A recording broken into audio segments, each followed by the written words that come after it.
What was the source of inspiration for the film?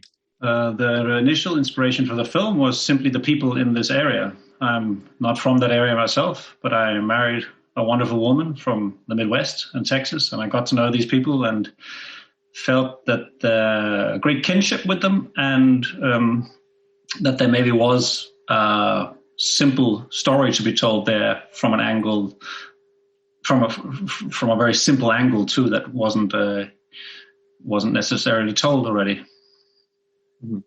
And about the process of developing the screenplay, can you say a little bit about the process of developing the screenplay? Where did you, what was the initial thing that you start to write, and how you make it into the kind of films or plot or a structure? So, because I see that you are also a writer of the movie.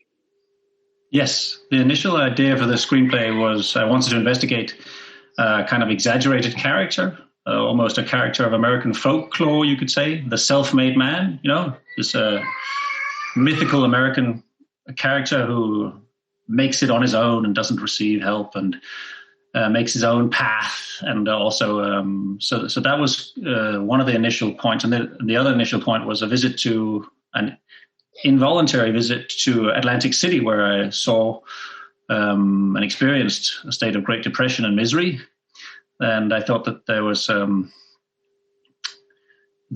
a story here with two sides to it. On one side, a great fascination for this mythological construction of a story that America has very much, historically been built upon. And of course, the reality, and a great sympathy for those people too. Also, maybe a great sympathy for people who right now don't deserve a lot of sympathy because, they're not the victims. It's not like there haven't been a bazillion films made about white Midwestern heroic characters. But I thought this angle or this simplistic approach was maybe still warranted. Mm-hmm. One of the fascinating or touching scenes of the film is the moment that the rich employee guy gave the Freedom Medal to Kurt, the main character. Can you comment on that scene? Yeah, thank you. You say it's touching, and I think it is touching. He receives, but it's also a little bit humorous, I think. He receives a Medal of Freedom. He's not a soldier, and he receives a Purple Heart medal, which is a medal you get if you've been wounded in battle, and it's a medal that the American public is very accustomed to. These are medals that have been given to a superfluous degree because of their unlimited wounded veterans in the United States. For him to receive that at some point, it's touching and at the same time absurd, and maybe also a little bit impolite from the filmmaker in some respect, because so I find it both a touching scene but also a very crazy scene, it's almost one of the most is one of those scenes in the films that maybe is a little bit forced, possibly a little bit constructed, but I think I'm happy that it's touching, and I also think that there's some humor in that scene as well, which is really important. And a lot of the film is a very miserable state of affairs, and it is a picture of a time picture of this part of America, but at the same time, how does one look upon that? Is it to these people like our main character? He doesn't want our sympathy, or that's not really what he wants. He's running away from that. But there's another viewpoint on a scene like that, which is it's an absurd scene, and therefore also a little bit of a funny scene, I think. And I love things like that, where maybe there are scenes. I'm pretty certain that most people see it as a tragic scene, but a few people also think they can't help but laugh in that scene as well, because there's some absurdness to the scene as well. And I like that. I love it I like it myself when I'm insecure and forced to decide myself as an audience to judge as an audience. And I hope this film is open to judgment from people. People say boo or yes, or that people can have an attitude towards this film. From my perspective, that's the most important. Now, pride is so central to the American mentality. The main character never loses integrity, even during the challenging moments of being a homeless person.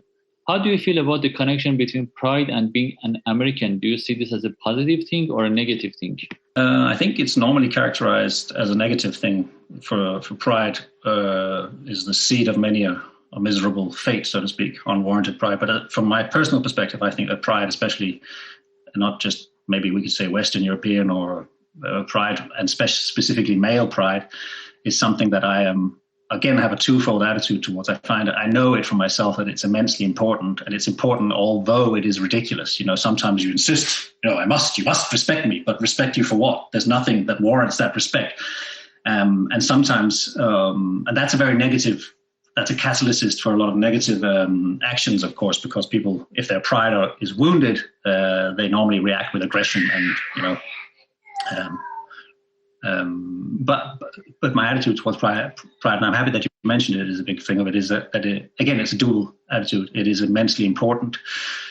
That's a little bit shallow way to say it, but let me extend that. I was growing up amongst a lot of women, raised by mother and a lot of strong women, and we had, from my childish perspective, I experienced the grown-up males. The women would be sitting in a room conversing and organizing and having a conversation on their own terms, and a man would enter, and I often experienced as a child that they would all of a sudden shower this man with affection and, oh, wow, brah, the man would come in and he would be inflated by all these women, totally on purpose, and then they'd, as if, bravo, clap, and then pass him out all through so he could pass through the room and out into the world again. So now, get rid of him, get him out there. And sometimes I wondered what that gentleman looks like when he's out on the other side of that door. He's been inflated, he's full of pride, but unwarranted pride. He hasn't done anything to deserve it, so to speak. And that's, sometimes I feel like that, especially today,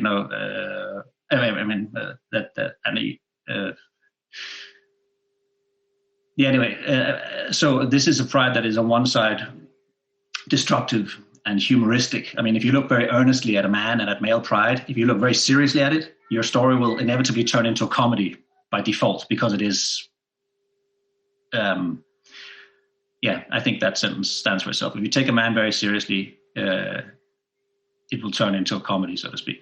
Mm-hmm. So I don't know if I answered. Yeah. But I think the film speaks a lot for it's saturated throughout the film. Of course, that is the main catalyst for this man. He's got some stupid pride or very important pride, and who knows, that's up for the audience to grind out whether that's a important and or a ridiculous attitude that he attacks the world with. In the left-leaning publication, mostly religion seen as a tool in service of capitalism, but the film implies a possibility of resistance in the face of capitalism through different mechanisms of religion. For example, a church can provide food and shelter for homeless people. What are your thoughts on that, the relationship between religion and emancipation? That's a very good question. Thank you. And I think that's a really important thing. And I'm happy if you took that question out of the film. Actually, it's suffice that you asked that question. I think it's really, I'm happy with that. What is my attitude towards that? Well, I do, where I come from, where I'm native from, is Northern Europe, where we have institutionalized a lot of the things. We have institutionalized human compassion to a certain extent. We don't have to care for our brethren anymore because the system takes care of our brethren. And I think I witnessed the opposite a lot in the United States. There's not a romanticization. It really is true that because there is no wealth, there's no social structure outside of the army and then these small churches. And those two structures, which are vastly different, not to focus on the church then, it means that all the things that I normally in my Northern European country have to receive from a very cold-hearted, dispersonalized state. Over there, those things don't exist. They only exist if somebody personally takes initiative to act out compassion and solidarity. Although those are things we would not really associate with the United States at all. When you meet them there, you meet them from a human being. When you meet them where I come from, you meet them from an institution. And I would much rather meet them from a human being. In fact, I also think from the perspective of the person giving the compassion, if you don't train giving compassion, which you do not train in Northern Europe, you pay your taxes and then the state takes care of that emotion for you. You could say that does not suffice. The human being needs to practice them in person, and you practice those things. I think sometimes I would think of a church room as a place to practice certain muscles of the human being, of the human soul, that need practicing, whether you're a religious person or not. And in Northern Europe, we don't have a lot of. I think a lot of people yearn for. We don't have a lot of room to for those muscles to be practiced. It's not, and so I'm envious there a little bit of the United States. And I often think that it's we have a very simplified view of the religious state of affairs in the United States, because it's very simple to make to capture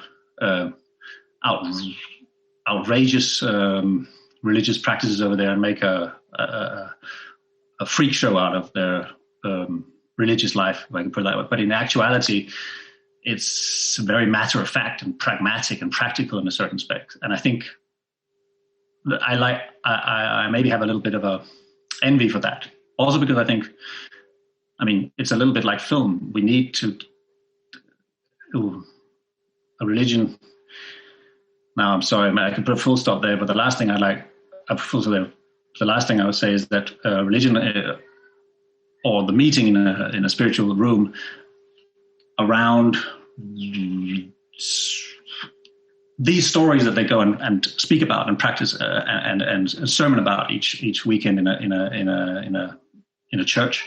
They are stories they are proxies to speak about important things in life, but we need those stories as proxies to speak about soul, the human dignity, the existence or non-existence of a human spirit, destiny. All those things are encapsulated in stories inside those different myths. Doesn't have to be Christianity, it's too shallow. It's not. We need them, and we haven't replaced them with anything else in the North. Really, that's not a complete encapsulating statement, but I think I've said enough there. I hope there's. Was that an answer anywhere? Yeah, it was very good. It was very complete, and I think I got your point. And because what I want to also mention this, what I like about your film is that it's not pointing gun toward anybody. It leaves it to the audience to interpret, and it's not like, for example, Ken Loach films that you see that he's a good guy, he's a bad guy when he's dealing with the workers issue. It's here like a Tolstoy when he's dealing with, for example, in Anna Karenina when he's dealing with the suffering of that woman. He's seen from many perspectives, but he never tries to, for example, characterize anybody as like good or bad. And that's the quality that I like in your film, and the fact that it's it's a film that you leave it for audience to interpret for themselves, and that's, I think, is one of the beauty of your film. I just wonder if you have something to say about this. I think I'm very happy for that interpretation. It is my own experience of the films that I like myself, and the experience that I like having in a cinema. I like sitting next to other people and having my own experience in communion with them, and having sometimes had to decide live here with who is the good guy, who is the bad guy, and I think that I think that it is. I'm happy that if that comes across, I think that every person in this story is at least afforded. I have great respect for all of these characters. I don't agree with all of the things that go on. I have great respect and also great fondness. So I sometimes love something that I know is wrong, and I think that's very human. You know, like male pride. I see it's sometimes stupid, but I also see that it's a beautiful thing, and that without it, a man is less than he should be. You know, so again, that's the kind of the duality within which I think that's a magnetic to suspend a story between these two spheres. I think is my goal in anything else, and I don't even. It's very even to fulfill that thought even longer. I even like when films I even like films that. I don't mind if people hate it. That's stupid to say if people hate a film, but I don't mind if people come out and say that I'm a total idiot as a filmmaker. But at least they've seen these characters, and I think that they've seen these characters in a simple, primitive story, and those characters have integrity. And I think afterwards the people will stand up for those characters, and then if they do attack anything, they'll attack the filmmaker. And I think that's really great, because then those people have then been given a space where then maybe that. Yeah, they've been given a space. Mm-hmm. And given the India structure of the film, how did you secure funds for the project? the funding for this project are extremely minimal. I think maybe you don't really see that in the film. I made this film together with my dear wife. We have made films together since film school. We met, fell in love, and have a big family now and make films as often as we can. It's not very frequent. So it's made with my wife and a small team of about 5 people on set there, and then the engagement of fantastic actors. So we didn't need a lot of funding. But that being said, we have a minuscule amount of funding from the Median Board in Berlin and the New York State Council for the Arts in New York State, which was given. It is an absolute micro budget, but one that we're extremely grateful for. It is a relationship which we've had with other projects as well, where they know we're capable of executing these projects for these means. Not that we wouldn't like more means, but the only way you can make a film like this is if the producer is in love with you, and the producer is in love with me. She's my wife. And I'm in love with her, because so that's actually, joke aside, it's also true. We have people outside of also our family structure. We also have people with whom we've worked before who give a lot to these projects, and we have no means by which we can monetarily compensate them. We give everybody a base wage, but it's basically nothing. The other thing is we lived with I stayed with one of the co-producers of the film, Gene McManus. I myself stayed there for 3 months before we filmed, casting and researching, and the whole crew stayed there for 2 months while we were shooting in a fantastic woman's house, who's, again, an illustration of this network, which, because the state doesn't create it, the humans themselves, the civic society themselves sometimes create these networks, which we then benefited from. And she had an extensive network of friends and acquaintances that were able to even lend us a light or get us into knew some people who knew some people in this farm. That network, which was a total civic network, is at least as much as the funding that came out of Europe and New York, so to speak. And a testimony to something that's only possible that's very Midwestern. That's a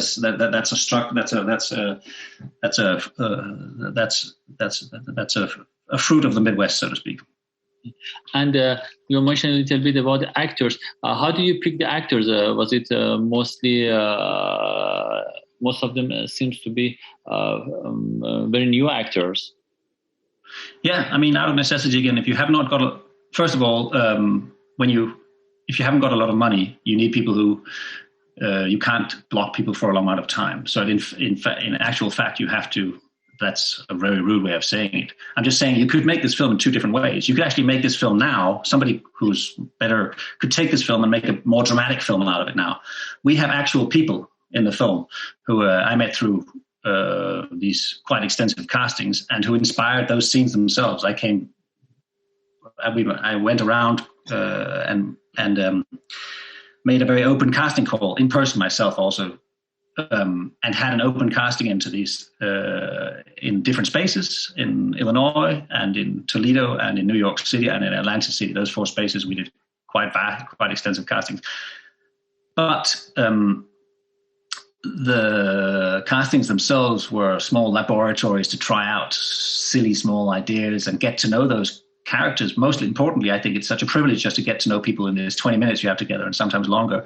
And immediately, some of those people inspire scenes back, and then that's what I wanted to say. But then your film becomes very specific. Once you do that, if you take these specific human beings and let them inspire the project, then they can't bend. They have extreme integrity within a very defined space, and then you have to give them that space. Otherwise, you're executing sacrilege. So the film becomes a little bit rigid in that sense, because in a certain aspect, sometimes the human beings and the integrity of those actual people is more important than, or is at least as important as the fluidity of a narrative construct, if you can say it that way. So, if that makes sense. Yeah. There are certain things you can't do. You're confined, but I like that. It's like you're confined within a certain space, but the whole project is like that. You could actually say we set up a framework and then we decide now we're going to do it. And then from that point on, there's no turning back. And we can't, because we don't have money and unlimited assets we have. We are, once we start that snowball rolling, we're in a sense caught in this thing, and a lot of those things are simply, a lot of the filmic material becomes a result of an initial decision which you've made a long time ago, much more so than it is in a regular fiction production where you can say, oh, you plan, you have to have a pink elephant in scene 72. We cast and found out that we don't have a pink elephant, but we have a beautiful car and this little perk. So we have to change the entire setup to fit those people, so to speak. And so the film is a consequence of this, of an initial set of decisions. Start, then there you go. Okay. And my last question is about the Corona situation. It seems to me that the films were shot during the Corona pandemic, because I see some scenes with this mask, or I see that people are not sometimes feel very comfortable coming close to each other. Oh, it's shot just before, actually. And the people with masks, that would be in Atlantic City. And in Atlantic City, you should, Atlantic City is let's not go into speaking about Atlantic City, as in any other space in the world, is inhabited by human beings who are full of all the same aspirations, dreams, and things that make them sympathetic and unsympathetic as anywhere else in the world.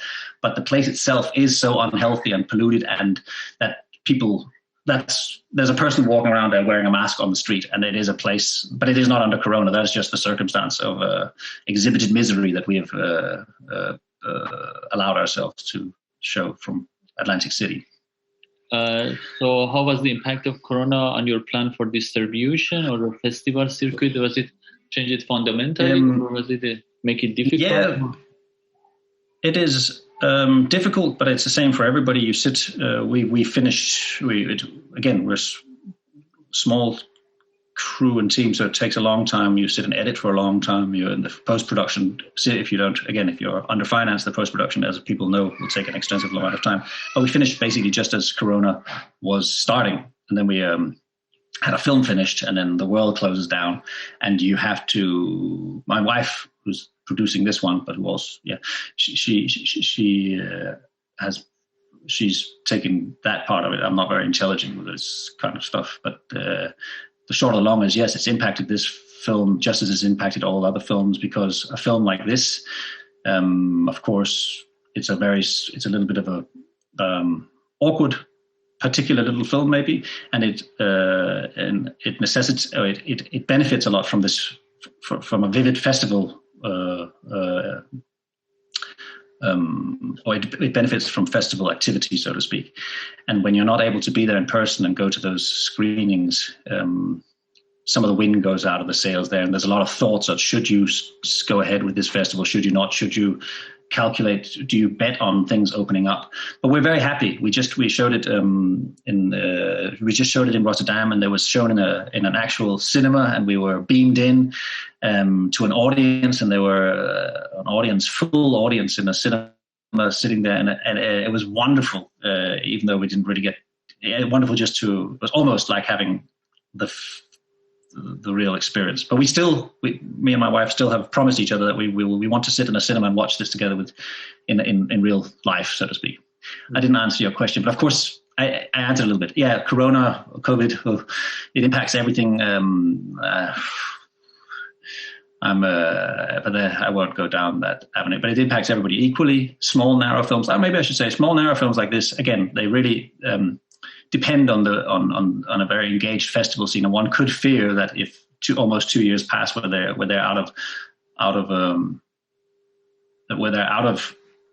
not taking pace, some of the smaller festivals who I've myself been very fond of before with earlier visits, they might not make it through 2 years. Rotterdam will make it; they have their funding in place. But some of the smaller